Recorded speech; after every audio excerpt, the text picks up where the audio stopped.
මන්ත්‍රීතුමන්ගේ ගාව T56 ඒව තියෙනවා. ඔබතුමාලා ගාවත් තියෙනවා. දැන් ඔබතුමා සභගේ ජනමාධ්‍ය මන්ත්‍රී කෙනෙක්. සමගිය කට්ටිය ඉන්නෝ දේශ මේ පාතාල සම්බන්ධ. ඔබතුමාත් එහෙමද? ඕනේ නැහැ අපි නම් පාතාලේ නෙමෙයි. ආනන්ද විජේපාල මහත්තයා රණුව නම් දැන් ඔක්කොම පාතාල කණ්ඩායම් තමයි. ඒගොල්ලෝ ඇරෙන්න අනිත් සියලුම දෙනා.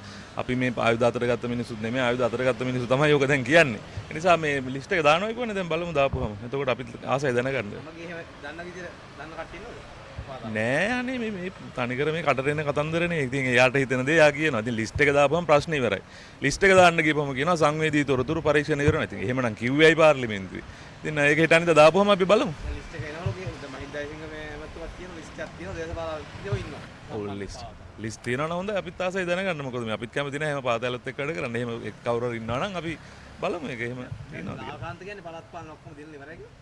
ඔව් දැන් දිනපු විදිය. ප්‍රකාශ කරන්න ඉතලු තියෙන්නේ. ඔව් දිනපු විදිය දැක්කනේ දැන්. ඉතින් ලක්ෂ 20ක් 23ක්ම ඡන්ද ටික නැති කරගත්තා.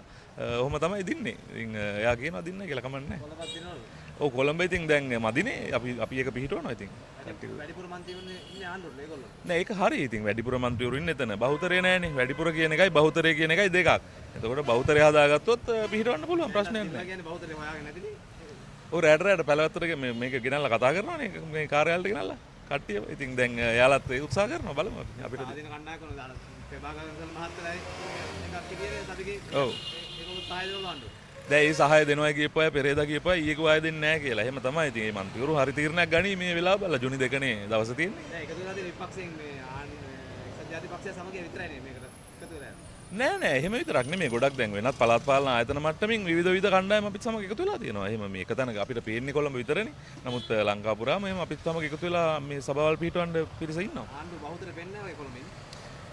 බහුතරය පෙන්වන්න පුළුවන් නම් ඉතින් පිහිටව ගත්ත දෙයක් නේද? එහෙම තමයි අපිත් කියන්නේ. මොකද අපිට බහුතරය පෙන්වන්න පුළුවන් නම් අපි පිහිටවනවා. ඔකට කැමරා ගන්න, ගහ මරා ගන්න දෙයක් නැහැ. නේද? ඒකනේ වෙන්න ඕන. ආණ්ඩුවේ ගමන ගැන මොකද ඔබතුමාලා ජනතාව කියන්නේ? නෑ ජනතාව කියපු එක දැන් අපි දැක්කනේ. ඡන්දෙන් ජනතාව උත්තරයක් දුන්නානේ. කෙලින්ම ලක්ෂ 23ක් ඡන්ද නැති කරේ. ආණ්ඩුවේ යගමන ගැන ජනතාවට තියෙන මතවාදය තමයි. ඒක නිසා අපිම කියන්න දෙයක් නැහැ. ජනතාව උත්තරේ දීලා තියෙනවා පළාත් සභා ඡන්දයට අනින්දර තියන්න කියලා අපි දැන් ඉල්ලන්න ඉන්නේ. මොකද ජනතාවට හරිම උත්තරේ දීලා මේක ඉවර කරන්න. ඔව් ඉතින් ලුණු ප්‍රශ්නේ තියෙනවා. දැන් ඊයේ මම දැක්කා මේ සුනිල් හඳුනෙත් ඇමතිවරයා විශාල කතාවක් කරා ලුණු සම්බන්ධයෙන්. මට අහන්න තියෙන එක දෙයයි. ඉතින් එයා දැන් කතා කරලා වැඩක් නැහැ. ආයෙ රටින් ලුණු ගේන්නේ නැහැ කියලා කිව්වගත් එයාමනේ.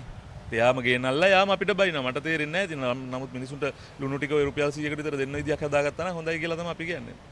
යුග යාත්‍රා live in concert ජුනි 21 සවස 6:30ට කොළඹ විහාර මහදේවි එලිමහන් රංගපිටියේදී.